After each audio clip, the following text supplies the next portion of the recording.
இன்னைக்கு அண்ணன் வாயை திறக்க போறான்னு காத்துட்டு இருந்தேன்.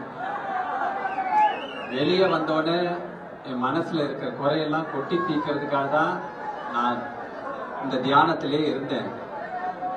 அம்மாவோட ஆத்மா எனக்கு வழி சொல்லிச்சு.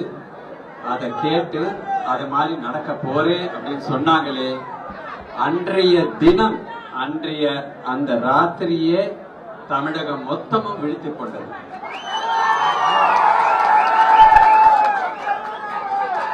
ஏன்னா நாங்கெல்லாம் எங்களுடைய மாண்புமிகு அம்மாவின் புகழை பரப்பறதுக்காக தெரு தெருவாய் இறங்கி ஒவ்வொரு தொகுதியிலும் அவங்களுடைய திட்டங்களையே வெளியே சொல்லி ஒவ்வொரு தரையும் நாங்க பல பிரச்சாரம் பண்ணியிருக்கோம். ஆனா இன்றைய சூழ்நிலையில் யார பின்பற்றி நடக்கணுமோ அதை கரெக்டான நேரத்துல கரெக்டான படி முடிவு எடுக்கிறது தான் நல்லது அப்படின்னு எல்லாருக்கும் தோணுச்சு. எனக்கு தெரிஞ்சு இங்க வந்தவங்க கொஞ்சம் பேர் தான். ஆனா வராதவங்க அத்தனை பேரும் மனநிலையும் இங்க வரத்துக்காகத்தான் துடித்துக் கொண்டிருக்கு.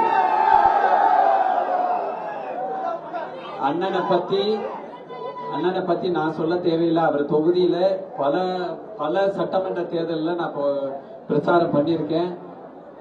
எல்லாரும் அப்படி அவர் மாதிரி ஒரு மனிதனை பார்க்க முடியாதுன்னு சொல்லியிருக்காங்க.